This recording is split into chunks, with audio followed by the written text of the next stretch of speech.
What's up, Salt Strong Nation? Joe Simons, like diamonds. We are back again. Got my boy Justin, got my boy Wyatt, and we're talking about live bait, the best types of live bait, and where to find them. And this is going to be helpful regardless if you're a live bait angler or even an artificial lure angler, because still, if you know where the best bait is and when it's running, and if you know the fish are feeding on it, you can match the hatch. So this is going to be beneficial for anyone who loves catching redfish and speckled trout, snook, flounder, etc. And this is really these baits, live baits that we're talking about today, are going to be the ones that we find from Texas to Florida up to North Carolina, Virginia, and obviously all those other states in between. And we'll be talking about everything from, we'll include shrimp in here, and obviously mullet and pogies and pilchards and sardines and mud minnows and all kinds of cool stuff. So who wants to start this thing off? And because if you're listening, we're here in our homes in the middle of, I guess, apparently another COVID breakout. And so we're not on the water this week doing these podcasts. And so we're going to have to use lures that look like some of these live baits, at least to give you a better idea of what they look like. Because there is some confusion. Some of these little small, baits kind of look similar, both above and below the water. So who wants to kick it off?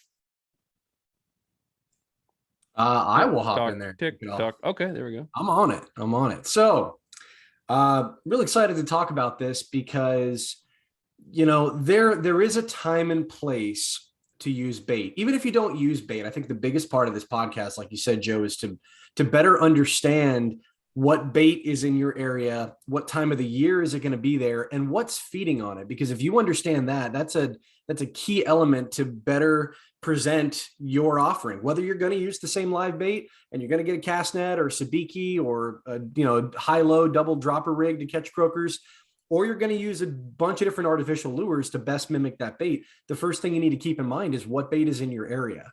And we see that question roll through a lot.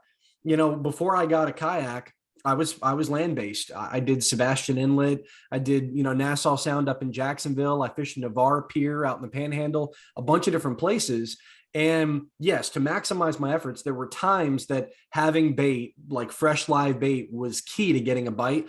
And then there were some times, like in Sanibel Pier down in Southwest Florida, when I couldn't buy a bite on live bait and I was using certain artificials and getting a reaction responses from fish where artificials outperformed. So it really varies. But the biggest thing that I had to keep in mind is, what were these fish feeding on? Because that's what I need to be presenting to them.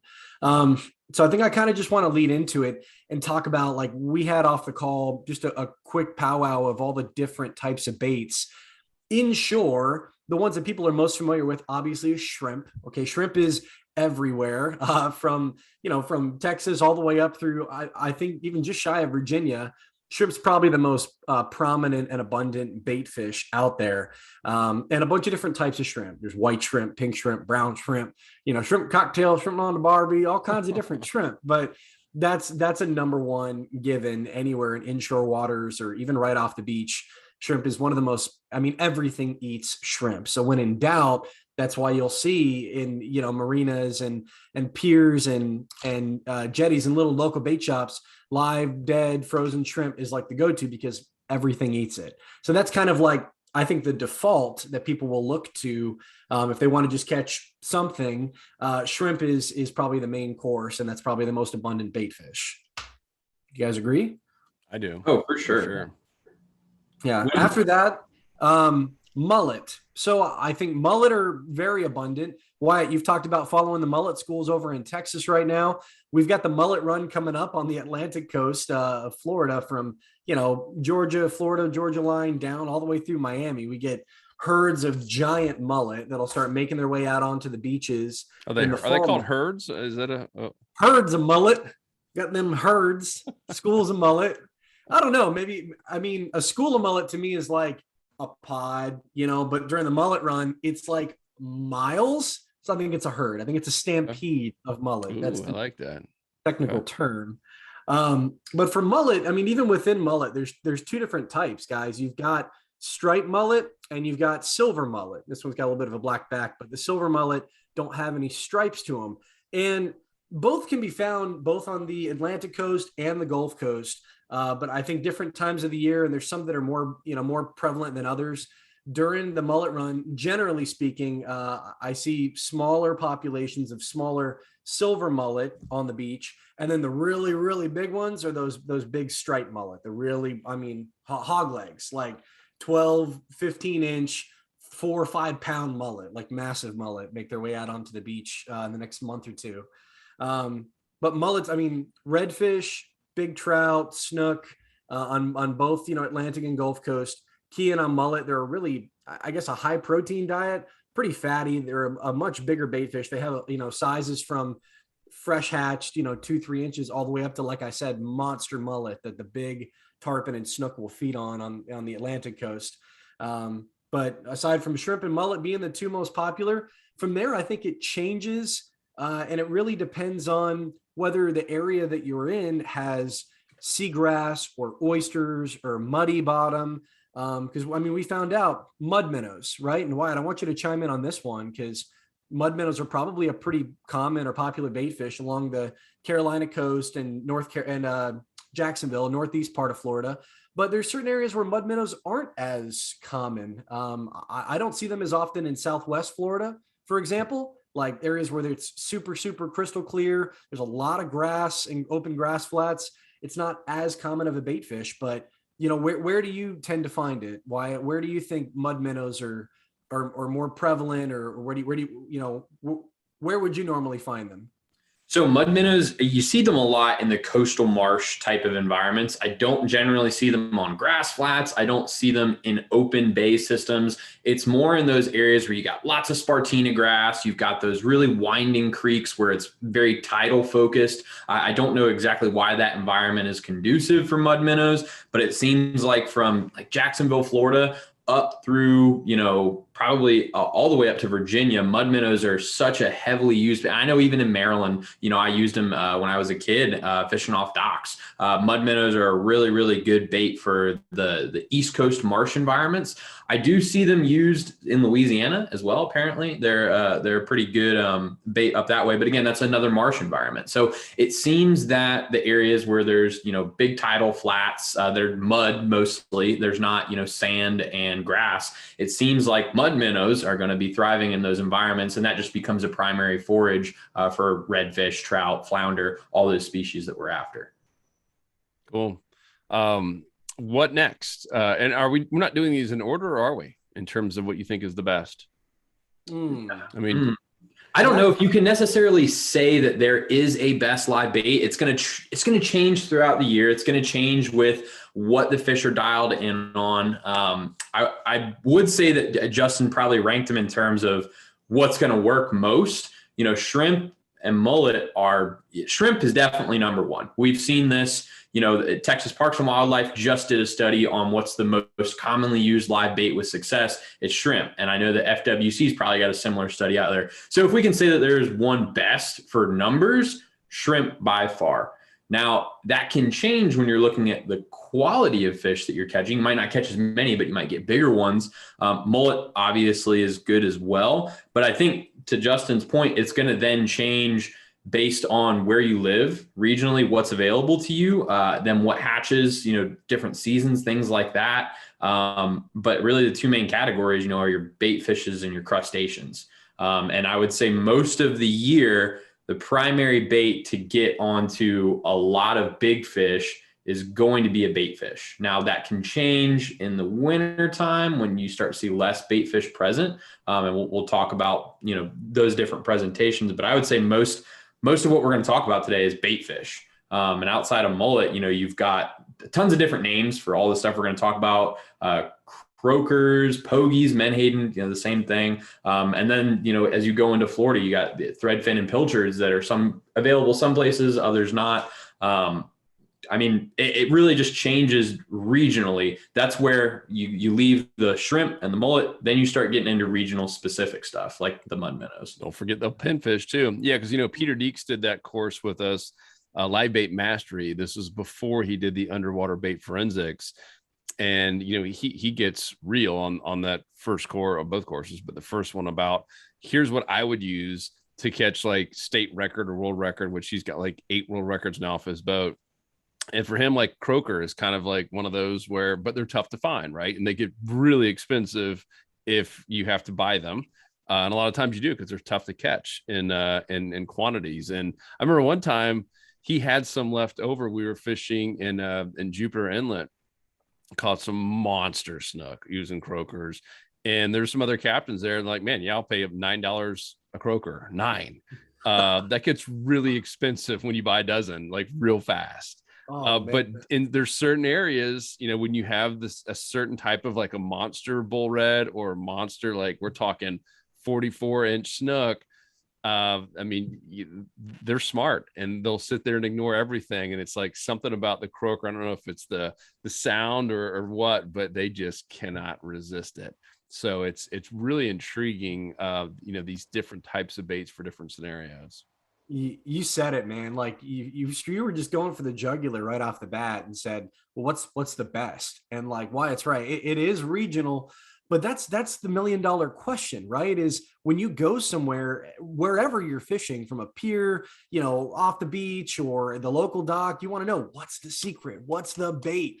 And like I've asked myself many a times, and throughout the year, yeah, like for Sebastian Inlet, Brevard County, croakers are money. And croakers have different vernacular based on where you're located. Some people call them spots, right? Like I think even parts of north of North Carolina, they call them spots, and they're not as popular of a bait fish because they can get really big. You can get Virginia croaker or kingfish, and they get so big that as a live bait offering, they're not as awesome. Maybe cut bait for a big redfish that could still work. But yeah, like that's the secret everybody wants to know is for your area specifically, what is the secret bait fish? What is the best one to have and use? And it's hard to answer indefinitely everywhere. You know, in those bait shops, $9 a croaker is insane. I've seen $2 to $3, and that's one of the reasons why, you know, we made some videos talking about dropper loops and dropper rigs to catch your own bait, because man, that is really expensive. Supply and demand, baby. Supply and demand. For real. Yeah. Gosh, that's a hard pill to swallow. I've had times offshore down in Southeast Florida where goggle eyes are like over $100 a dozen. So, I mean, you do the math, that's, you know, up there, especially in sailfish season, they just get astronomically priced, $150 a dozen for like the primo wintertime bait. And a lot of it has to do, supply and demand, how difficult it is to get this bait fish and keep them alive. Because, you know, a 6 or 8-inch croaker is somewhat difficult to get, but a goggle eye, you got to go out at night for, because you can't really get them during the day. Yeah, that'll bring you a hefty premium, I'm sure. But for inshore fishing, the good thing is that I think that the majority of the bait fish that will work well for a variety of sizes, even big trout, snook, redfish, mullet, pinfish, croakers, I think are big bodied bait fish. And they're going to be a high protein diet for these bigger fish. I think that's probably what they're going to key in on most. You know, for our local waters here in the Gulf, I mean, I'd say from that Apalachicola corner all the way down through the Everglades and Flamingo. Would you agree that one of the predominant bait fish that everybody's going to want to use or fish with, and it has a bunch of different names, is a pilchard, right? Like a pilchard, or we just say whitebait, you know, to generalize all the different types of bait fish. But, you know, pilchard, scaled sardine, you know, even threadfin are kind of in that category too. They're actually a different species than a scaled sardine, but they can be the same size and look really, really similar. That's probably the most abundant bait forage that guys will go out and cast net tons and tons and tons of pilchards and threadfins to use live or to chum with. I'd say that's pretty common. Other than cast netting, if someone wanted to get a couple of pilchards and use them off a pier, what would be the best way to go about it? A sabiki, right? Mm-hmm. Yep. Probably. Sabiki on a channel marker. That's what we did growing up. It was fun for kids. Yeah, it's funny, we don't have many pilchards here in Texas. It seems like it's more of just a regional thing down in your neck of the woods, Justin. Yeah, and that's the important part is, you know, for bait fish profiles and for the different types of lures, like what we're talking about, lures that work anywhere. when we designed the Slam Shady Body and now the Gold Digger and the Fred and the Bomber, we're trying to take into consideration all of these different baitfish bodies and actions, so that regardless of what specific baitfish is in your region, you have a lure that's going to best represent the baitfish that is there. So for the Bomber, for example, I think the Bomber perfectly imitates mullet. Like I really do. I think that is a perfect mullet imitation. Could even be a croaker imitation. You slow it down, work it closer to the bottom. It's a little bit bigger body, bigger tail. It's got a bigger profile, and that's really what that's trying to mimic best. And then along the lines with like Slam Shady 2.0 and Gold Digger, mud minnow. Like to me, that screams mud minnow in those coastal marshes.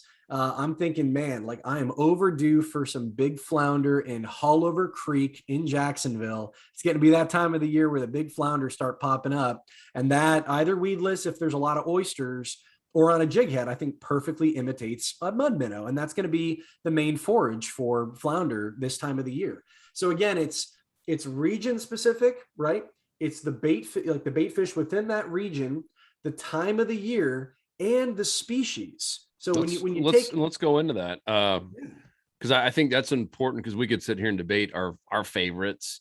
Yeah. Let's talk about that in terms of best time of year to catch. Let's just use maybe the top 4 or 5. So best time of year and where to find them, right? Because if you just know those 2 things, you have a massive advantage. So best time of year for each of shrimp, mullet. We want to throw pinfish in there, just croakers. And then where to find them? Are they schooling? Are they sitting on a certain piece of structure? All right, let's start at winter. Start beginning of the year, say January, guys. Winter time for me, jumbo shrimp, big old honking monster shrimp. Like that's going to be my go-to. Again, Wyatt said in the wintertime, a lot of these bait fish we're talking about they're just not as present. They're just not out on the flats. They might be moved off the beach or just in deeper waters around passes, and they're not super common. So I'm going to be a shrimp profile all day, every day during the wintertime. If I do throw a bait fish profile, it'll be something small, like something that's going to imitate a really small pilchard or mullet, regardless of the bait species. I think winter, I think crustacean. That's been my go-to. What do you think, Wyatt? Yeah, I'd have to agree with you 100%. It just seems like come winter time, most of those bait fish migrations occur in the fall. So a lot of them move out, and the ones that are left are, predated on really heavily by those trout and those redfish and the flounder that are heading out as well. So their numbers are just at an all-time low throughout the year. And it just seems like fish are going to then adjust their diet to what's most prevalent. And that seems to be shrimp. That's why a lot of times you see these redfish that are in the creeks, in the marshes. That was when I had my best times for redfish, because I'd get back in there. I'd find those holes where I knew that those redfish would be down in, digging around in the mud for crabs and shrimp, and just, any kind of shrimp imitation, the power prawn, live target shrimp, gulp shrimp, whatever you want to use. Crustacean profiles are best in the wintertime, in my opinion. Now, that's not to say I won't throw a paddle tail around to cover some ground, but it's never going to be bigger than 3.5 inches. I do not like to use big paddle tails in the wintertime.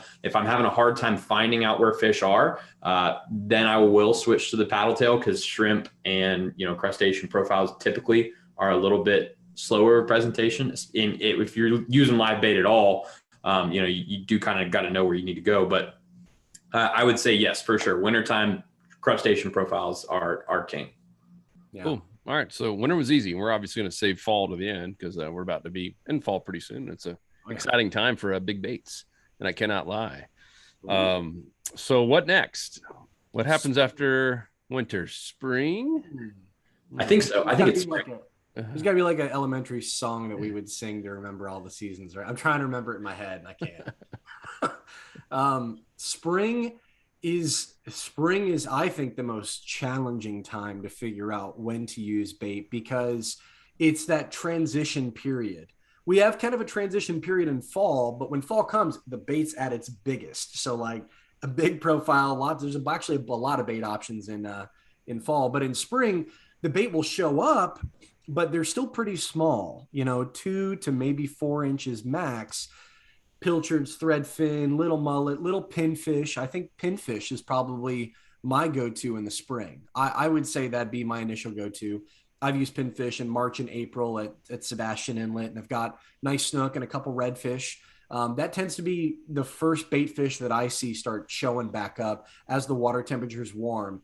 And I found pinfish at docks, and where there is a lot of barnacles, where there isn't seagrass too. So even though I would prefer to find pinfish and use pinfish imitations where there is a lot of seagrass, there's still in areas where there's oysters and there's barnacles and dock pilings and bridges, you'll still find pinfish as well, of different size. But in general, I think in the springtime, the bait's pretty small. So if you're going to imitate whatever forage is available, Slam Shady 2.0, that's the go-to for me in spring to imitate, pinfish, little pilchard, little threadfin, mud minnows still too. I think mud minnows are, still around. They're around year round, I think, but in spring they'll pop back up again. Just all kinds of stuff. It's hard to say best for spring, I think, because it's so transitional. There isn't like a mega bait fish where everyone's like, this is the go-to. For us in the Gulf, white bait in general, pilchard and threadfin is probably a good one. But I think pinfish should probably be more prevalent in more areas in the springtime, especially on the east coast of Florida. So I'm going to go with pinfish. Yep. All of those videos for Blackout Chum, we released it kind of late spring, early summer, but, we were testing it out the whole year, but spring is when we started pushing out some of these videos, teasing that we had a new chum coming out, and we were catching loads and loads and loads of pinfish on the flats. And these were big ones, they're decent sized pinfish as well. And so a little tip, if you don't like throwing a cast net, because not everyone does, but you want to catch some pinfish, which are just absolutely awesome baits even dropping down for big grouper or snapper to big snook and redfish. You can catch some really big fish with pinfish. The one trick that we used to do is take little pieces of gulp. Maybe you have an old gulp shrimp or an old bag of gulp jerk shads, and you cut out, and Luke has a video of this, we'll make sure to put it in the show notes, but just put that on a small little gold hook, like a little sabiki hook. And we would sit there and just one after another. You get 3 people doing that on the boat, and you can fill up the live well super fast, especially if you have some chum to chum up the area. And I think that one video, do you guys remember that? Luke caught, I think it was 10 pinfish in a row. Just keeps dropping it back in on one little piece of gulp on the end of this little hook. Just pop, pop, pop, pop. It works really, really well for those that you don't want to throw a net or don't want to. And the water's still a little bit cold too, depending on what time of spring we're talking about here. And it's not always fun to throw a net. I cool did tip. it with gulp in the beginning, and then as I tried Fishbites as my next one, and that's what I've gone to using. I like gulp.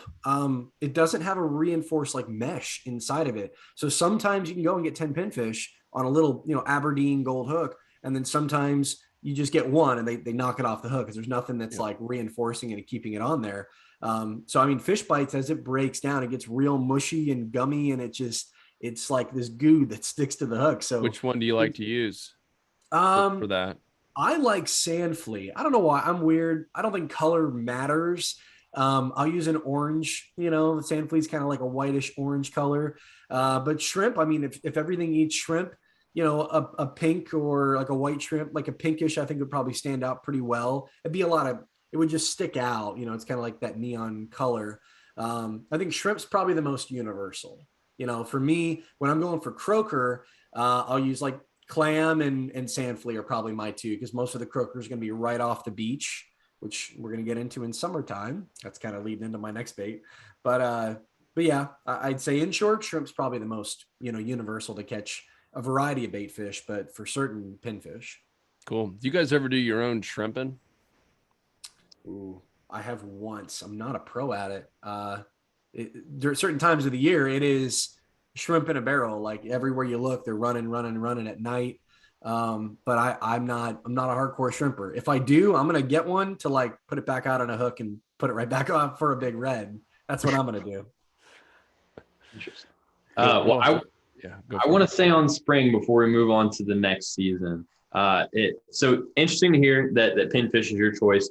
I would say here at Shad, And that's not necessarily going to be that you're putting shad on a hook, because these shad are, the size of a quarter, they're max 2 inches in length. It's not something you can put out on a hook. Yes, you can put small pinfish out on a hook, but shad, definitely where I'm at, are the primary forage. We get big waves of them that move through. So you'll see fish kind of, and sometimes you'll have weeks where 1 week they're on shad, 1 week they're on the shrimp that are now migrating out to the Gulf.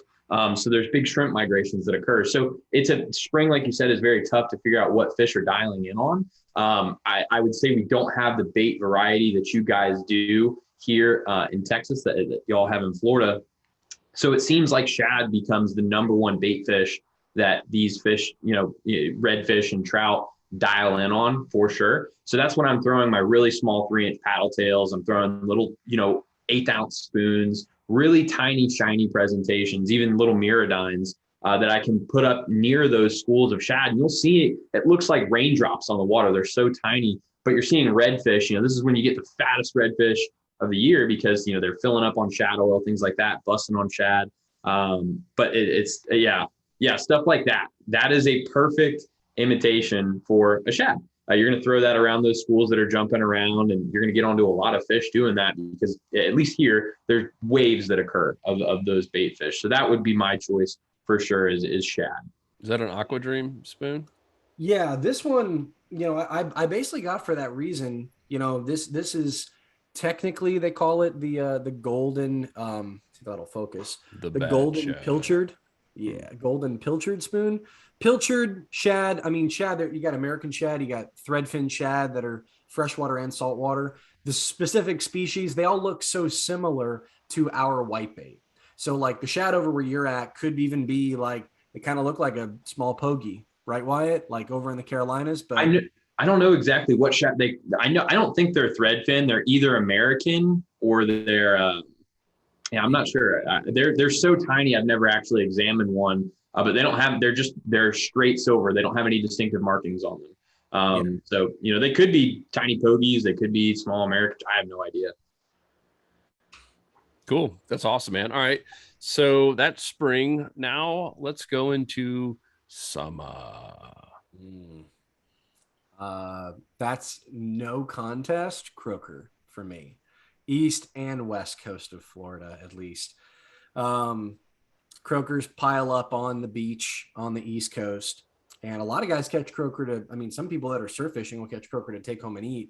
If somebody catches croaker and they don't want to keep any and they got them on their surf rig, I'll go over and ask, hey man, are you gonna use that? Because I will put it on a circle hook, flip it right back out, and get a big snook or a big redfish right off the beach. Tarpon too. But croaker, I think, is the biggest one for me. There aren't as many croakers over in the Gulf of Florida, but Wyatt, I think there's definitely croakers in Texas as being, would you say, the go-to monster trout, like Mondo Gator trout bait is a big croaker, right? 100%. 100%. I mean, it's literally like once summertime rolls around, it is called croaker season. You see, guides going to the bait shops. These bait shops are sold out before the sun even comes up because all the guides are buying up croaker. They're a phenomenal bait to catch big trout with. But I've also seen them work well for snook. I've seen them work well for redfish. Medium-sized bait fish, it seems like, are the go-to in the summertime. Now, there's a distinction when we say mullet. I will say there's a distinction between your hog leg or your pony mullet that are 9, 10 inches, 12 inches long, and your finger mullet that are just a couple inches long. For me, I don't personally use croaker because the way that you catch trout with croaker most times ends up the trout goes in the box, and I like releasing them. So I would say I would prefer to use artificial, so I don't get a chance to use the croakers, but they're definitely the number one choice. Finger mullet is also another big thing around here. If you can't get croakers, finger mullet work just as well. Just those small, medium bait fish presentations, bigger than what we were talking about in spring. But we've not reached really large bait fish profiles yet. Cool. And then obviously we've talked about it a lot in the last couple of months. In the summer, you get this, we'll just call it whitebait in general, on the flats around bridges, even some of those channel markers as you get closer, to the beach and the inlets and passes. And great, I mean, just a great, and that's what most of the captains, here on really in the state of Florida are using, especially in the Gulf side. Most of them, have a blacked out live well in the morning, just because of what you guys said. I think they would all agree, man, I'd love to have 100 croakers. It can just get really expensive and or time consuming to catch that many, which is, why at some point I guess it was 2 years, it was 2 years ago, they were going for $7 to $9 a pop, which is just like, ugh. But then again, would you pay $9 if you almost knew guaranteed that you're at least going to get a strike? Not you're going to catch a fish, but basically there's certain areas where if you put the right size lively croaker down, you are going to get a strike. Doesn't mean that you're going to land the fish. You might break off, you might spit it out, but you will get a strike. I'd pay $9 for that. I would now. That's hard. It's changed over the years. Now that I've figured out how to catch them, time is a commodity and time has its own value, but I am not above, when I go fish for goggle eyes too, another expensive bait fish, I'm never above getting on the water at 2 or 3 in the morning to catch 24 baits to use for 6-8 hours during daylight. I've done it for croakers too. I've gone out at 4 in the morning and got 18 or 24 croakers. It took me an hour and a half, 2 hours, but to me, I was okay with that amount of time, knowing that if a croaker's $9, like take my eyes, but not like, it's a balance. Once you figure out how to catch the bait, even though it's going to require a lot of effort and some, knowing areas you can go, the bait is, I think a lot of it is that it's not like there's only very specific areas to find them. It's the time in which you have to have your bait catching rig in the water to get the bite, and over time getting 12 or 15 or whatever. Some people just want the instant gratification of like, oh, bait guy got it yesterday. It's been sitting in a live well at a bait shop. All right, here's like, $50. God, that hurts to say. and here's your bait and you go fish for the day. Convenience. If I'm in an area that I'm not familiar with and I know that that's the bait that's going to work, I'll go buy it. But if I have fished that area 2, 3, 4 times, I'm going to put in some work. I'm going to research and I'm going to figure out how to catch it, keep it alive, as long as it doesn't require it sloshing around in my truck, and go out to the same spot with a fresh caught bait that I know I've only handled. To me, I think that a fresh bait you catch yourself is like that quality control thing. And sometimes having a bait that hasn't been manhandled for a week or fed in a pen or whatever, I don't know, maybe it's superstition. I tend to feel like I catch more fish on that than store-bought bait. Interesting. Cool. All right. So summer's ending. We're going into fall. Exciting time. We got mullet run for a lot of us. What else? What's happening in fall? You guys already kind of touched on it. Baits are big, fun times. Yeah, I'll say something that I'm already starting to, because I'm starting to see trends occur. And the first thing that I would say I'm seeing now is really big menhaden. And they call them a lot of different things depending on where you live. LY Hollywood called them over in the coastal bend of Florida. Over in Carabel, they're called LY. Over in the Carolinas, they're called pogies. Further north of that, Virginia, Maryland, they're bunker. Here, I believe, people just call them menhaden. I've heard them called pogies here too, but it's, they're a pretty interesting fish. They're really oily and they're really fat. So I think that if you're going after redfish specifically, dead cut menhaden is such a great way to go. If you can get live ones, obviously those work really well, but you don't even have to spend the extra money on live ones, because a dead one, it works, I've found, just as well, if not better. It's such an oily, smelly fish that those reds pick up on it really quickly. When I've been heading out to the jetty here recently, I've been using cut menhaden and cut threadfin shad, just because there's been a weird influx of threadfin shad here, really big ones, and they stay on the hook a little bit better than pogies do. But big smelly bait fish, I cannot tell you how well those work in the fall. And then, big mullet, obviously, as well. They're so prevalent. They're a go-to for everybody because they're pretty cheap. But if I had to choose, I would say a big pogie would be my bait of choice. I used them in the Carolinas for big flounder. And I've been using them here for big redfish. And I know that they work a lot of places if they're available in that region, obviously. So that would be my choices. I know you just got back from Louisiana. Did you see those big slicks out there? Yeah, I mean they're prevalent there as well. You go across, you'll see sharks and bull redfish blowing up on men, and you can literally smell the oil coming off of these fish. It smells like watermelon.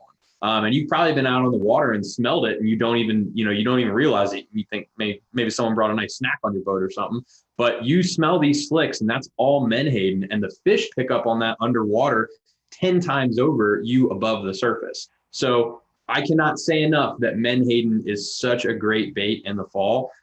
So that is I know I've kind of cheated a little bit and said 1 or 2 baits for the last couple of seasons, but I'll say in the fall, menhaden just cannot be beat. Yeah. And when we were in Louisiana, this would have been October, so fall. And that's all we did. We had no spots. Like we literally had nothing in terms of a GPS spot. And we just went out there in the bay and we had binoculars and we looked for the menhaden oil slicks. And as long as it's not too rough, I mean, you can see them like it looks like an oil. It looks like someone spilt oil, like a tanker.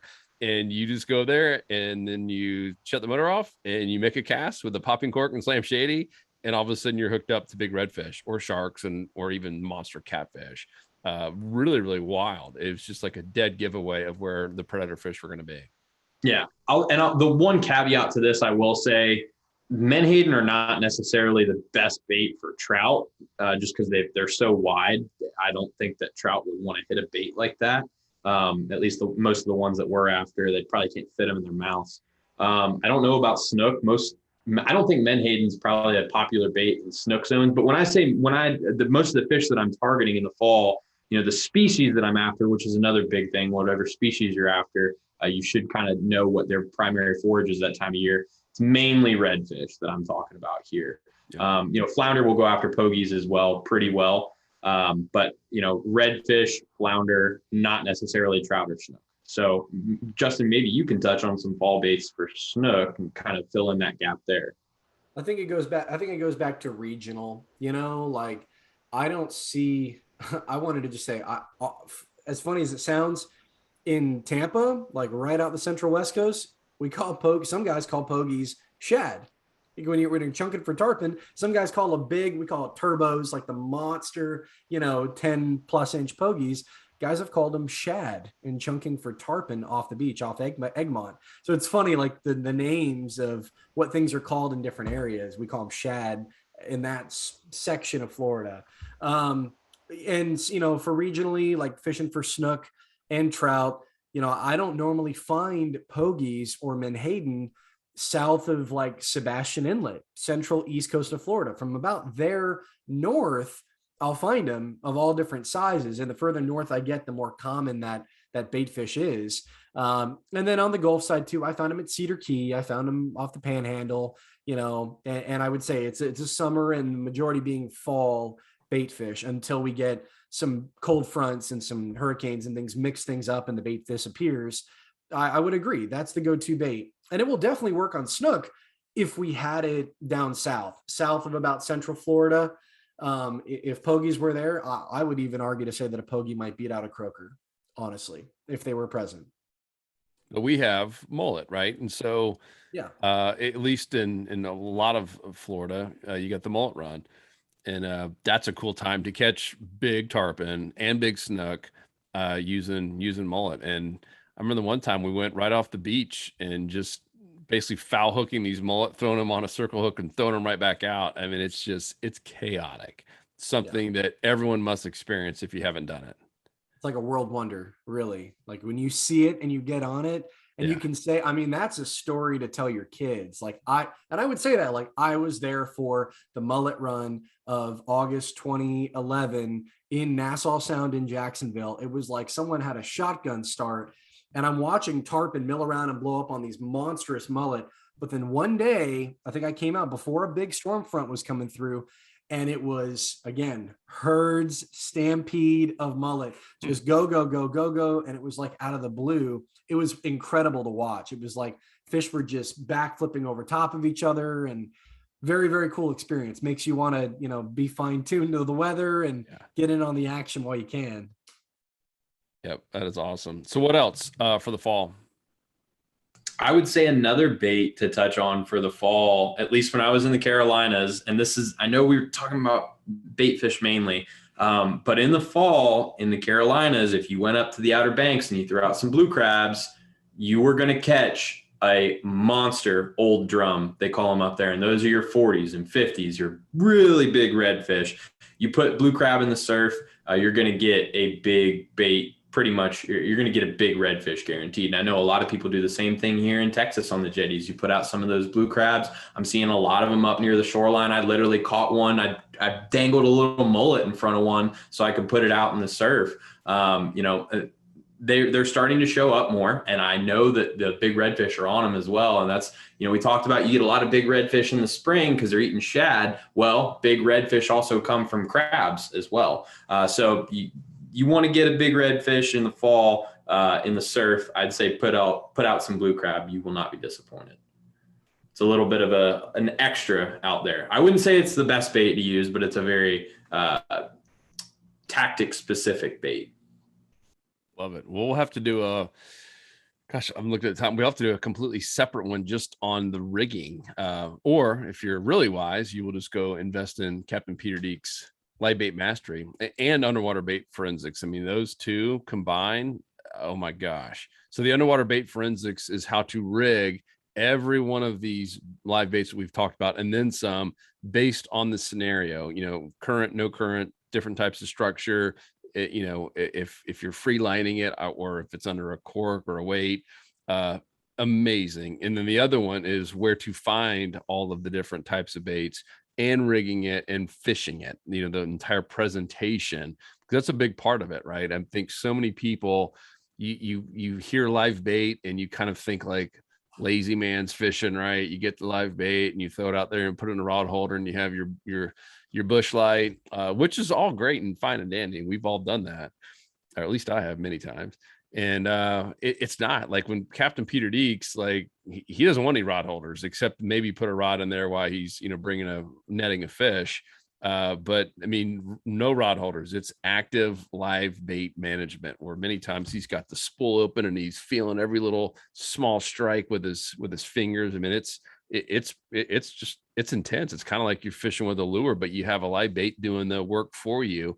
It's really, really fascinating. Everyone, even some captains who have been through that course, were like, holy smokes, no wonder Captain Peter Deeks is doing the stuff he's doing.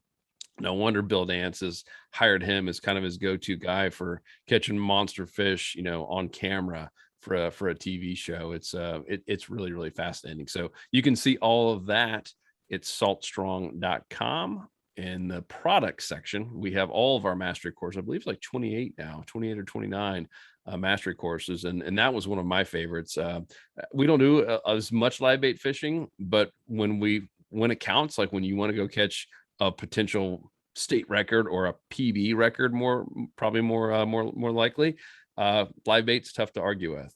I think for overall consistency and just getting strikes, I'm going to go lures, and it's just, easier, not as messy, quicker. But doggone, it's tough to argue if you've ever done it or been out with a guide like a Peter Deeks and you see the size of fish they're catching, and the live bait, it's really tough to argue with. What else, guys? What do we leave off? Minus the obvious stuff. I mean, we could have talked about this for hours. I mean, I'm thinking right now, my next upcoming trip, in the fall months, Wyatt, you and I know, we all know big redfish are going to start schooling up. And when they're schooled up, it's the big bulls, and it could be a school of 50 or 100 plus fish on the flats or right off the beach. I mean, it's very visual. You can see them and get up on them. And even though going for big redfish, you want to use bait in the situation where I'm targeting a school that I can actively see, I won't use bait, at least not for redfish. So we have a weird time of the year where these big redfish start schooling. You can see them, you can get up close to them, and the school's moving pretty fast. You need to have a lure. I like to use lures. I'll just go right onto it. A big topwater or a Slam Shady Bomber are probably going to be my go-to lures for big redfish here over the next 2 months. We're going to have this window of opportunity. If you know that they're in the area and you can pick them apart, the only problem with bait is that, when it lands, it's going to make a cannonball sound. And when you're trying to get up on these schools of fish that are milling around or, moving at a straight path, you can completely deter and just wig out these fish by throwing a mullet through the air or a croaker or chunk of crab. It might work if they don't hear it splash, but oftentimes it's going to, and it's going to, the hamburgers don't fall from the sky, right? So, in that situation here in the summertime, or I'm sorry, in fall, this is what I'm going to go to. I'm going to have, a moonwalker or a big skitter walk, and I'm going to have a bomber on a heavier, like a 3/16 ounce or even a 5/0 quarter ounce, so that I can just absolutely launch it in front of that school and present. That's the time of the year where you can go out and get a really, really big fish on artificial. So even if you don't have bait, at least here for this time of the year, you can still get a big one, and particularly redfish on artificial, because you can cast multiple times, present multiple times. You don't have to re-rig or worry about, knocking out your bait mid-cast. So definitely don't discredit. These would be the two that I would have, as the live bait alternatives, to make sure that I've got casting distance, I've got good presentation that mimics what they're feeding on. And sometimes, I don't have to worry about getting squirrely when it lands in the water. It's going to have all the action. I'm going to be working it the whole time and getting them hyped up. So that's my little tip I'm going to leave you guys with if you target any schools of redfish here this time of the year. Yeah.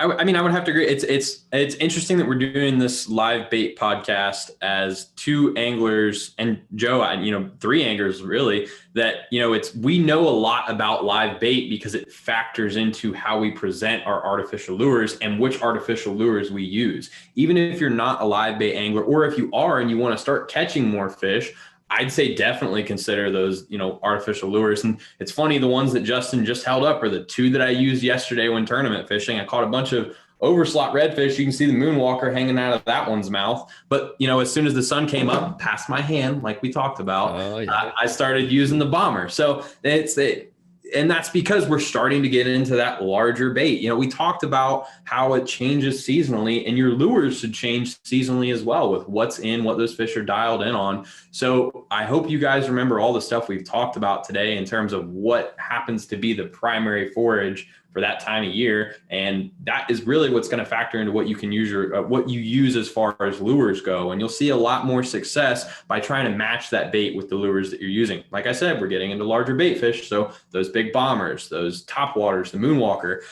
those are all really great choices for the season we're about to get into. But always try to keep live bait in mind, what's going on, so that you can choose the right lures as well.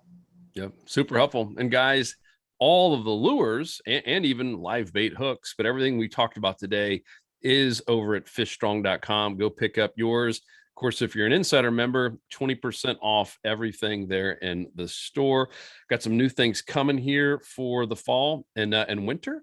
Everything's just doggone still taking so long. I know we're all sick and tired of hearing the COVID excuse, but it's still here. And it's not just, people getting sick. It's just supply chain issues, and everything has just been taking so long.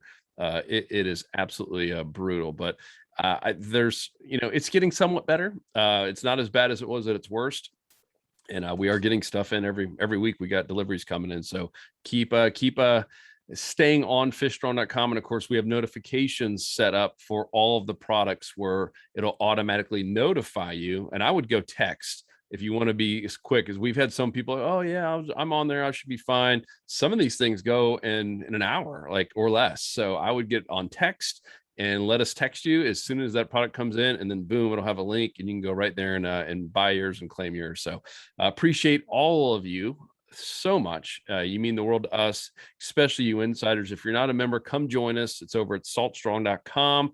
It is the only club guaranteed to help you catch more fish and save money on all of your tackle. So come join us and the other 25,000 members at saltstrong.com. Wyatt and Justin, thank you guys. This was a fun one. and I'm sure we'll have many more conversations. If we missed something, which I know we did, and this, we could have probably taken 15 different tangents into 30-minute conversations. There's so much to talk about with live bait. Leave us a comment. If you have questions on certain things you'd like to see, leave us a comment. And that's all at saltshore.com. In the fishing tips section, you'll see this podcast along with links to anything that we mentioned, like pulling up tons of pinfish with gulp. We'll have to do one with Fishbites too. It sounds like it could be its own little tip. Jot that one down on your little pad of paper there, Bob. All right, guys, we out of here. Peace.